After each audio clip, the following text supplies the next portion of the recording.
The scriptures are filled with stories of people standing at the edge of water. We've got the Red Sea, the Jordan River, the Sea of Galilee. Nephi crossed a great ocean. There were barges that were tight like unto a dish. Again and again, God's people found themselves standing at the edge of something, uncertain, unable to see exactly how they would reach the other side. As moms and wives, we know what that feels like. There are seasons when we can see the other side of a situation, but we can't predict the outcome, and we can't force the waters to part. We can only move forward with faith. Today, we're exploring what these scriptural crossings teach us about trust, hope, and finding peace in the middle of uncertain waters. Today, I am joined by Judy Horton. Judy is a life coach, a first responder wife, and someone who understands what it means to navigate uncertainty while learning to trust God through life's unexpected challenges. I'm excited to have her here because while our audiences may face different circumstances, we both work with women who are learning how to find peace, hope, and faith when they can't control the outcomes. Judy, thank you for joining me. Before we dive into this conversation about crossing waters, I'd love for our listeners to get to know you a little better. Can you tell us about yourself? Yeah, absolutely. So I am, like you said, a first responder spouse. My husband has been a firefighter for over 20 years, and it has been an adventure. Being a first responder spouse is always some kind of uncertainty and always some kind of drama. But we love it. We love the life. We love the life it makes for our kids, and we still love to go to the station and see dad. So it's still exciting for us. And I'm also a life coach for women who are living this life just like I have been. I wanted to do that because I knew the struggles were real and that there were a lot of issues that women in the first responder realm face because of the uncertainty of shift work and what our husbands are out doing. We don't even know. We can't see what they're doing, but we are just imagining all of the crazy things that they're doing, and it can be nerve-wracking. And so when I learned coaching, and I learned that a lot of those thoughts and things that were kind of on a loop for me, the worry and the anxiety, and then also the side of it of raising our kids basically on our own because they're gone for so long, that everything kind of is left to us. And so just facing all of that, I wanted to be a place where other women could come and we could kind of build a camaraderie within ourselves, like our husbands have at work with their coworkers. I wanted somewhere that the women on the other side of that could be together and just learn and know we're not alone, talk about it together. So anyway, that's why I am a coach for first responder spouses. And yeah, I love it. I love coaching, and I love that I can help other people who are going through the same thing. You guys do have some unique challenges my husband has been traveling. He travels for work. I don't know.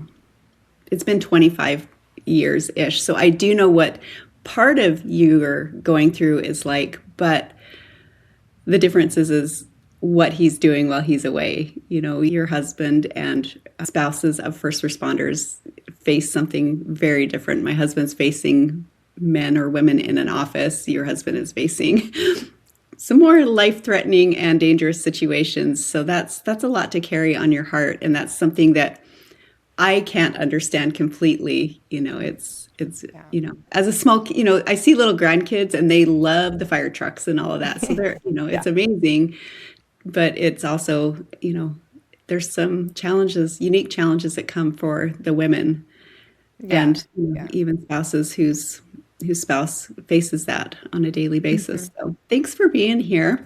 Yeah, And I'm excited to absolutely. talk Thanks for having about this topic with you, standing at the edge of water. me. I'm just now making the connection that your husband uses water a lot, Oh in his work. yeah, he sure does. So He that's sure really does. great. Hmm. Um, do you have a favorite story from scripture that talks about, facing the waters? I think that when I think of it most, it probably would be like Nephi crossing with his family. Yeah. And just because they were just kind of alone in the world, they didn't have like any instructions other than the Lord, right? And they had to trust that he would get them through all these things. And them standing at the edge of this water and being like, we have to go all the way over there. Like Yeah. they don't even know. They don't even know where they're going, but they know that this is what the Lord's telling them to do. And then his brothers are like, we don't even build boats. Like we're not boat people, right? And I just think that their their faith in the Lord had to be something great. I mean, who knows if they've ever even been on water before Yeah. this, right? And so they may have never even been on a boat. How does a boat float? What if water comes through I'm just gonna imagine so Yes. much of what they're going through that I don't know. Just the faith of that is really great. Yeah, I can't imagine building something that's meant to transport my family, even building a boat that I would get into and be like, well, if it sinks, I can at least swim to shore. They're Hmm. going out there a long Yeah. ways. I've been on one cruise, and I remember being out in the cruise. We were with my parents and my siblings, and it boggled my mind that we could not see land. The vastness of these oceans. They couldn't see land on the other side as they stood there and were trying to build a boat Yeah. that they didn't know how to build. They didn't have the tools to build. They need to float and they need to keep the water out. And Yeah. then how are they getting from point A to B? Like Yeah. that's a lot of Yeah. trust in just knowing that it's going to get them there. Yeah. And what even is point B? Like they Yeah. don't know, He's just No. like, okay, just go on and figure it out. And they're going to a place where there's no one. So Yes. again, it's Yeah. just on them. And Yeah. but That's a lot of but faith. it really I mean, up into this point though, we see a lot of Nephi's faith up into this point. And so I mean, I can't say it was easy for him to do it, but we know his character by now that he's like, the Lord's got me. And that's Yes. really cool. I served moms whose children are making choices that don't align with the things they've taught them. As they're standing at the edge of that, they've developed some character as moms. And hopefully that faith has come along. And sometimes the fear is there. I mean, I would have had fear if I was a sister of Nephi going, I'm not sure I want to step onto that boat with you. Yeah, I, definitely. but there's oftentimes fear in the faith, and I think that's part of being women. We have to trust in all that God is putting before us. There's faith, but it comes with some fear. And taking that step forward, like that first step onto the boat, even thinking about Noah, like as the animals marched on, they were waiting for the rains to come, but still, I hope this works. But yeah, yeah. Like they're just gonna magically appear and we have to build this gigantic thing, like I'm Yeah. sure.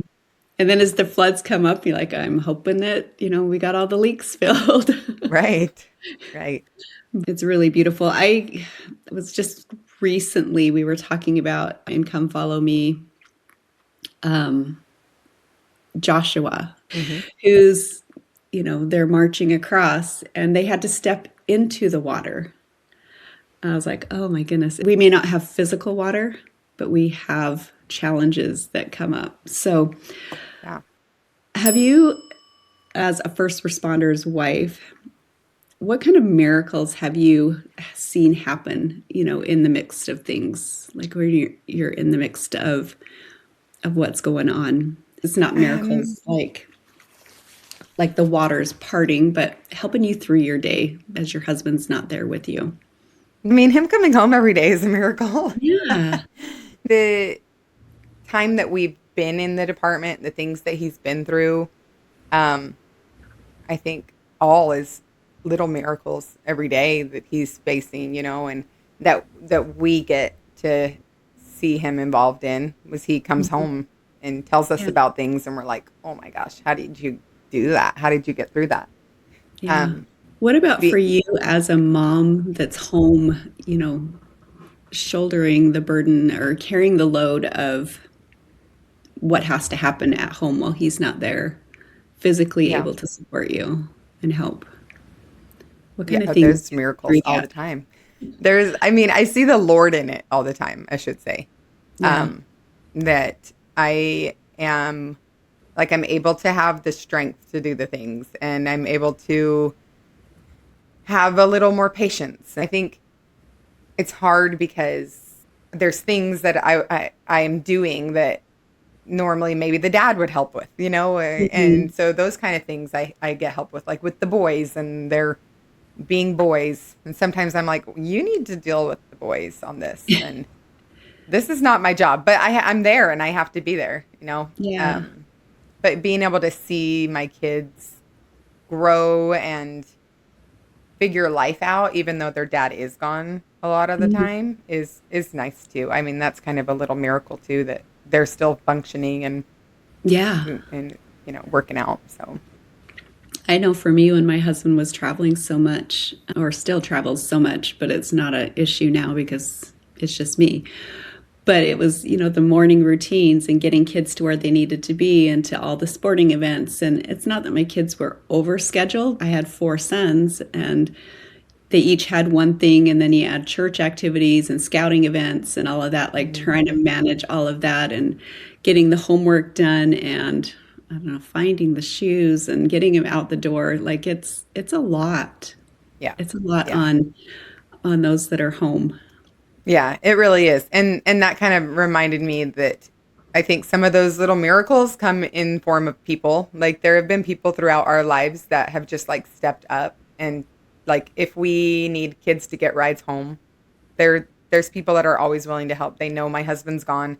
They're kind of always on that, like, do we need to help out? My brothers are a big example of that. If we're out in a family thing and my husband's not there, which happens a lot of the time, like they're like, all right, let's go. And they're grabbing my kids and throwing them in my car for me, or whatever, because Oh, they know, like, they just pick up the slack. And so those kind of people in my life those have just helped me through these hard times where I was like, feel like I'm falling apart, but someone comes in and like helps me out. So that has always been really yeah. nice.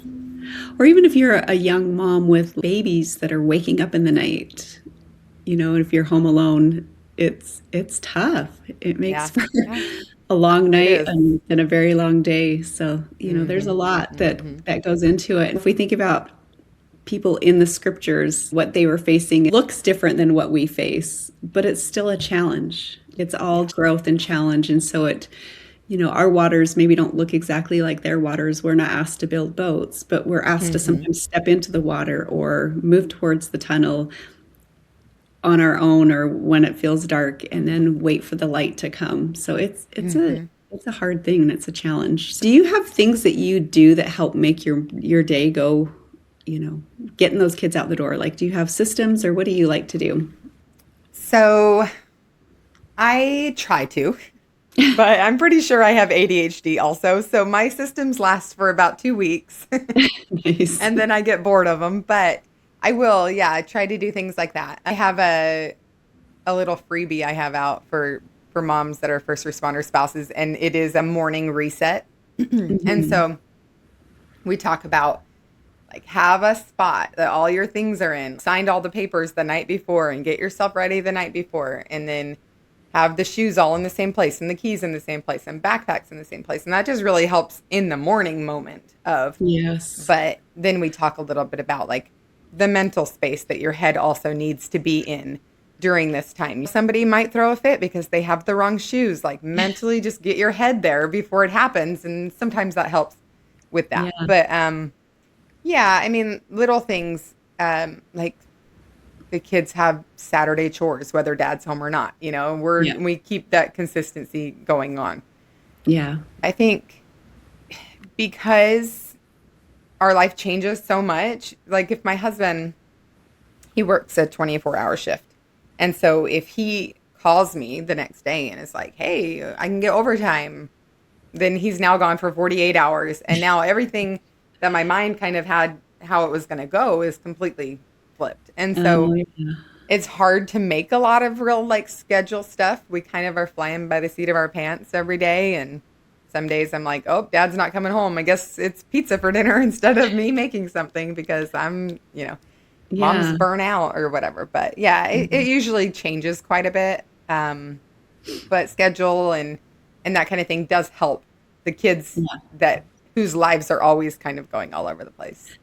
I'm a huge believer in finding shoes the night before can take 2 minutes as opposed to 20 minutes of frantic, and then your blood pressure's going up, you're more easily annoyed, and then the tone of the home can, yeah, really change. But there's a few things you can do the night before that you will thank yourself for in the morning that don't take a lot of time. And it's like gathering up the papers. And it's not that you have to do it, like you can help teach your kids, like, okay, let's make sure all your stuff is gathered up. Is the backpack loaded up? And some moms like to pack the lunches the night before if that's something the kids need. It's just figuring it out, like what works best for you. But there is a few key things that you can do to make your morning run smoother so that when the fits happen or somebody's shoes aren't fitting right or whatever that Hmm. is, you're, Yep. hopefully take a little bit of the pressure off. So that's really good. What about the end of the day? How does that look for you guys? Dinner's Well, right done. now we're in summer, so everybody's just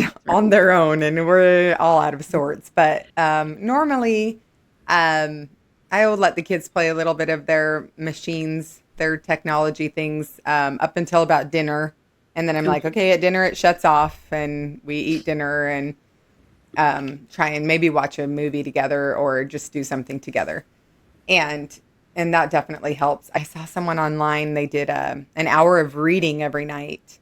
And I was like, oh, we're doing that. Oh, Again, it nice. only lasted for a little bit of time, but I really liked it because we would all like shut everything down. Everybody's on in the living room. It's quiet time. Everybody's reading. And I think it's good for them intellectually, but also just like a decompression time before bed is super helpful for helping like bedtime routines go a little more smooth. So Yeah, nice. if I had more patience, I'd keep doing it.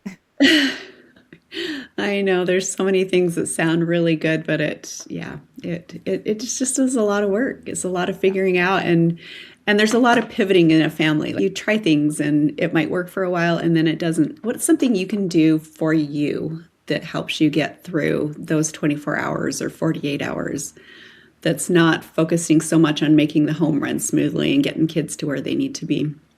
I'm a believer of self-care.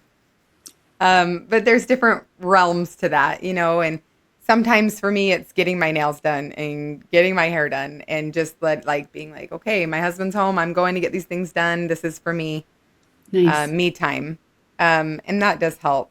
But also I think just listening or taking in information. I like to listen to podcasts, things that just kind of help me become better myself, that Nice. I can kind of get myself in a better headspace so that when those things come up, they are better. I know self-care can mean so many things, and it could be just 5 minutes in your room. I remember saying to Hmm. my kids, I'm like, "Oh, put me in timeout, please do." It sounded like Yeah. heaven. Yes. Yes. Which, When my husband was first in the department, I was always like, I don't want you to leave. Don't go. I hated being alone. And now I'm like, I think you've been home too long. You like, he's had like a day off, and I'm like, you need to go back to work because I need my big king size bed all to myself, yep, and I need you to I need my alone time. So it's real. yeah. When we were in that 2020 terrible COVID time, my husband, of course, wasn't traveling, and so he was home for probably a year. I think he did start traveling a little bit in there, but he was home more in that year than he'd been home for years and years. When he's home, it takes me a little bit to get used to him being home. And then when he's gone, it takes a little bit of time getting used to him being gone. And it's the same thing when I sent kids to college. You just get used to them being gone, and the next thing you know, you're moving them and all their stuff back home, and then you're just getting used to them home for the summer. It's the Hmm. cycle of just growth and learning and being a woman in changing times of everything we're facing. Yeah. It's always like you just get used to something and then something happens and you got to figure it out again. Yep. A new stage and Yeah. new challenges. We talked about God's people always crossing something was one of the things we kind of talked about. And I wrote down like just being a woman in raising kids is like a different kind of hard because we're growing these babies inside of us. And then we don't really know what's going to happen. We raise them the best we can with what we have. And then they move out and we're like doing a different kind of hard. And then they come back, like you said, and we're doing a different kind of hard. And then we're grandparents. And then and Yeah. so we just are crossing these little rivers our whole lives of like, what's going to be on the other end of being a mom? What's going to be on the other end of my kid going off to college? I don't know. And it's kind of scary. And we just kind of are always living in this like, okay, we got him to this point. Now we got to get him to this next point. Yep. And so, Yep. Yeah.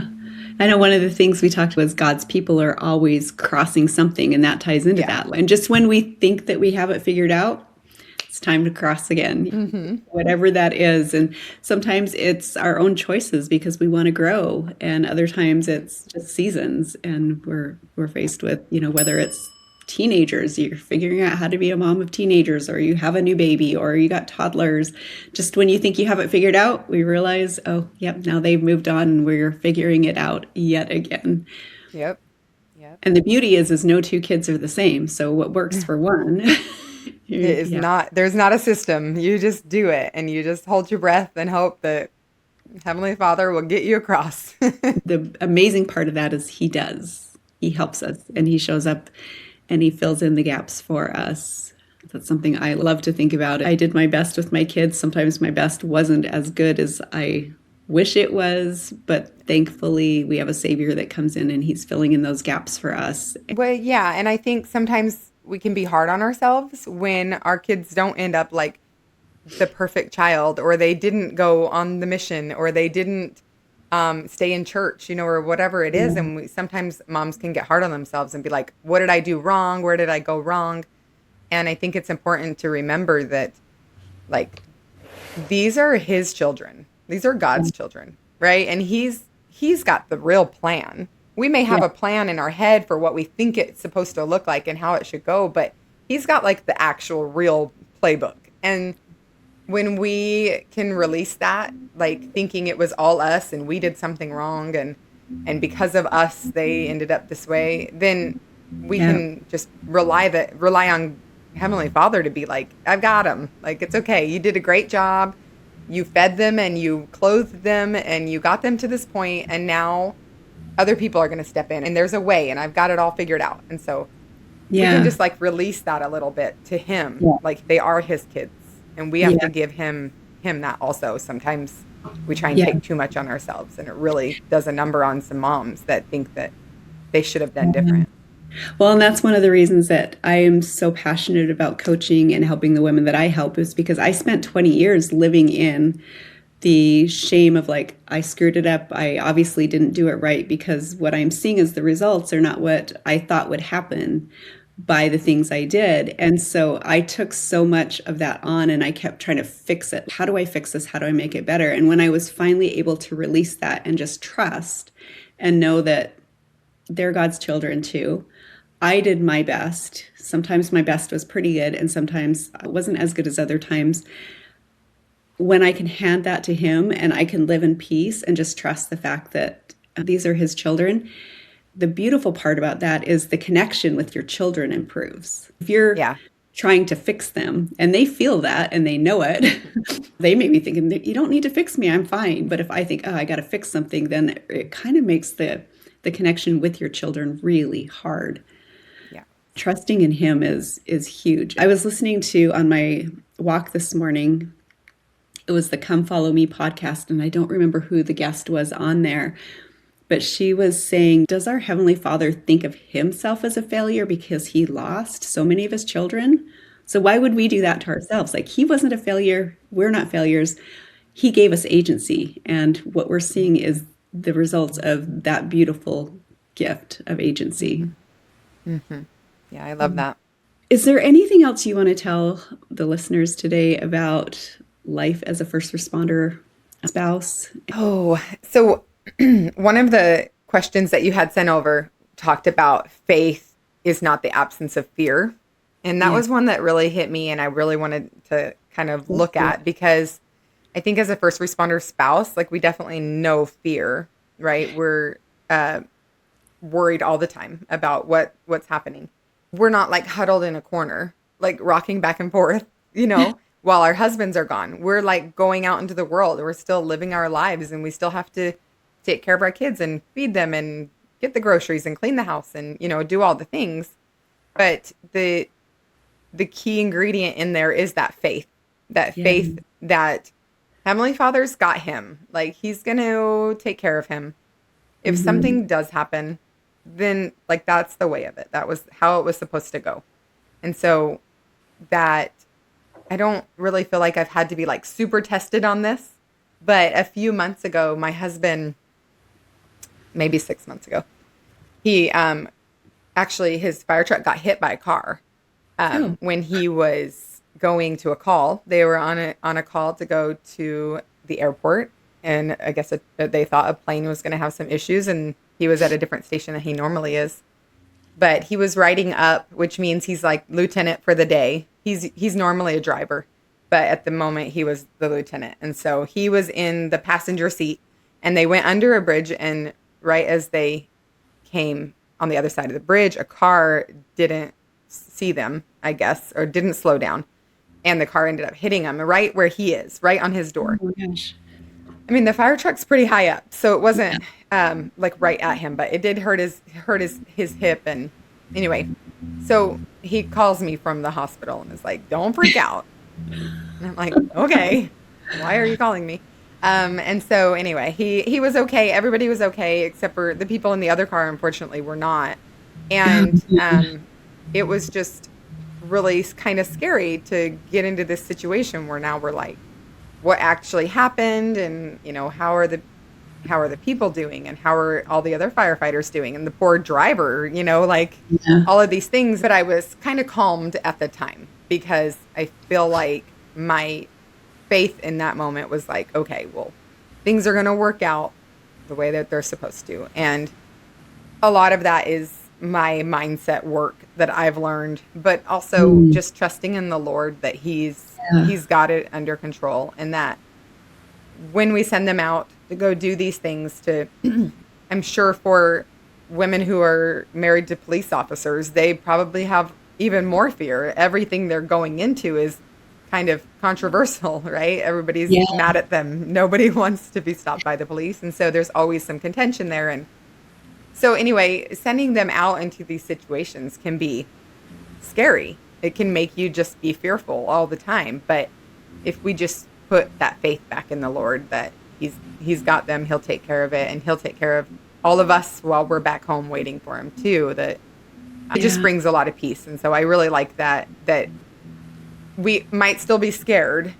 Things might still come Mhm. up where we are fearful, Yeah. like getting in a boat and traveling across the ocean is going to still be scary. I'm sure that like Nephi wasn't like, cool, let's go, everybody. I'm sure that the whole time he was still like, this is scary. Where are we Yeah. going next? How, like, now I'm tied up and whatever else is going to happen. Mhm. But it doesn't mean his faith wavered. He didn't stop believing that the Lord had it under control. And so fear can sometimes be like Satan trying to scare us into not doing things. But a lot of times it's just like your brain's aware of everything around you. And so we just remember, okay, yes, I'm scared, but also I have the faith side. And so I just really like that. You said that beautifully. You having to deal with knowing that your husband's out facing danger. That's part of his job. And whether it's, a firefighter or a police officer, even our military, like they're facing stuff. And to be that woman at home, knowing that you have that faith, but that doesn't mean the fear just is never there. And sometimes you have to face it even more so, if something happens, like your husband calls you from the hospital. And of course, he said, don't panic. My brain would jump to, well, now it's time to panic because I'm Mhm. pretty sure he's about to tell me something I don't want to hear. We live in a beautiful world where we have so much to be grateful for these first responders that keep us safe. But when that fire truck passes me or I pull over as I see them coming, or the police officer, we take for granted that they have a family at home. I mean, I don't think we don't ever think about that, but it's not, at the forefront of our mind that they've got family at home that are carrying a bigger load than I am so that they can keep us safe. So thank you for that. Thank you. One thing that stands out for me is that throughout scriptures, God didn't always remove the waters. And I think that's something we need to remember. It's not that he takes the hardness away. The hard is there, Hmm. but he helps us. No matter what situation a spouse may be in, he gives us strength that we need in that moment. He helps us cross those hard times. I hope that message for our listeners hits their hearts today, that he doesn't take away the waters, but he does offer us the strength, whatever waters that we're facing. So before we wrap up, Judy, I'd love for you to tell the listeners where they can find you. I know you mentioned a freebie that you have, and I can link that for sure in the show notes for Hmm. those that are listening. And where else can people find you? Yeah, my website is judyhorton.com. And I also have a podcast. It's called The Shift Wife, I love where we that. just kind of talk with others, first responder spouses, hopefully soon, and then just talking about how we can implement kind of the mindset shifts that can help with this life. Yeah. And Oh, come and that's find awesome. me. I will link all of that in the show notes so you don't have to go Yep. hunting for that. But thank you, Judy. I appreciate you being Yeah, here thank with you so me. It's been a much. great conversation. I loved your insight and how you relate that to your everyday challenges and life and things you got going on as a first responder spouse. So thanks for stopping in and visiting with me today. Thank you. I had a lot of fun. Thanks.